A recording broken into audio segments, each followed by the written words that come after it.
So just comparing the Huntley with the high dop out the box, this one is actually a multi-doplex, not a mini doplex. But the audio is about the same and the form factor is the same. The difference is the screen, which just shows you some bidirectional arrows on there. Huntley ever so slightly bigger, ever so slightly bulkier, but it's got this thing at the end which protects the head of the probe, which is a fragile bit. High dop is definitely a lot lighter. The probe is much bulkier though, and there's nothing to protect it. So in terms of dom bag space, there's probably not a lot to choose between them, but that would probably be a little bit more substantial. These are both 8 megahertz probes. The hertz on the probes refers to the depth. It's basically a lower number is for looking at things deeper in, and we're fairly superficial, so you always want an 8 megahertz probe. They're both, that one's a 9 volt, that one's AA batteries, so they both just take bog standard batteries. The only real big difference in the form factor, I would say, is the head of the probe, which you notice how much thinner the doplex probe is rather than the high dop. And that's important because when you are looking for a pulse, you are always wanting to have your probe at about 45 degrees to the skin. You don't want to be pointing straight down, you want to be sort of about 45 degrees. The gap between the probe and the skin must be filled with jelly. That's why we use the ultrasound coupling gel. Those waves can't pass through air, they can only pass through liquid type mediums.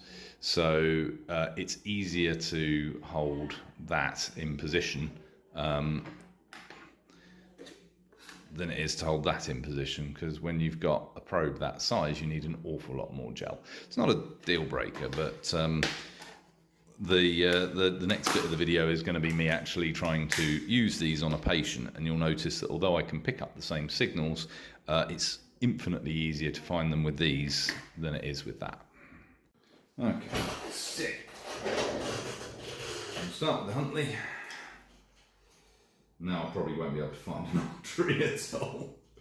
It is sometimes tricky to, you know.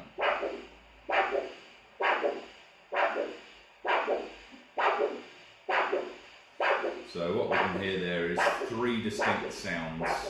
1 to 3, 1 to 3. And that tells us that the arteries are elastic, that there are no occlusions, and that the rhythm is good. Yeah. So there's no arrhythmia. So that's the 400-pound Huntley. Let's see what this looks like on the 200-pound high dop. So it's a bigger probe for one thing.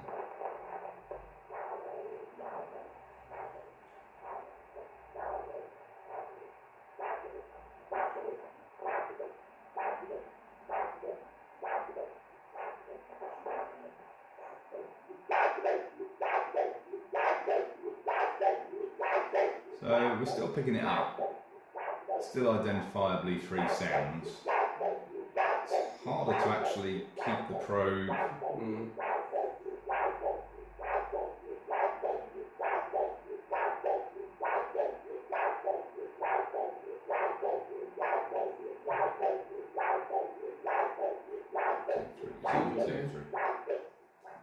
Go back to that one again. Yeah, the weird thing there is that it was actually harder to keep the probe in the right place. Yes.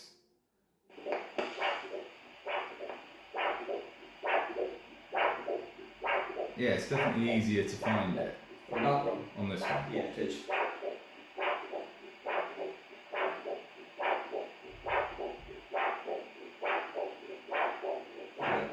Yeah. I feel that's the better one. It's definitely better, isn't it? But